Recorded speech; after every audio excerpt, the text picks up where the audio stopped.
میں نے بریانی منگوائی نا ہوٹل میں, کہیں جانا ہوا, وہ کہہ رہے تھے مفتی صاحب ہیں تو یہ تو سادہ چاول کھاتے ہوں گے بریانی میں نا. پتہ نہیں لوگوں نے ایک بزرگ, جن کو بزرگ سمجھتے ہیں ان کا کام ہے سادہ, اسے سادہ سے لگا. میں نے کہا بھائی مسالہ ڈال اس میں, چٹپٹا کر اس کو.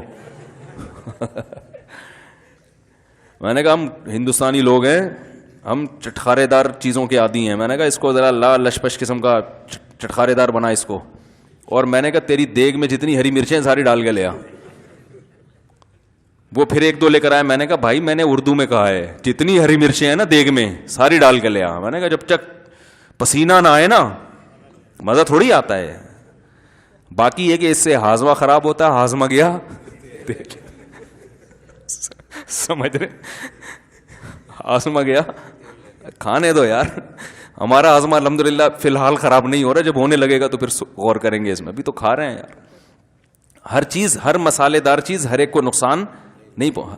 میں ہری مرچیں بہت زیادہ کھاتا ہوں تو ہر چیز ہر ایک کو نقصان نہیں ہوتی. جو چیز, جن چیزوں کا بچپن سے عادی ہوتا ہے نا انسان, اس کا آپ 2 ہری مرچیں کھا لو آپ کا پیٹ خراب ہو جائے گا. ہم پھوڑ دیتے ہیں طبیعت سے. تو جس چیز کی بچپن سے عادت پڑی ہوئی ہو, یوز ٹو ہو جاتا ہے, اس کا پھر نقصان نہیں ہوتا. ہمیں مسالوں کی چٹخاروں کی عادت پڑی ہوئی ہے.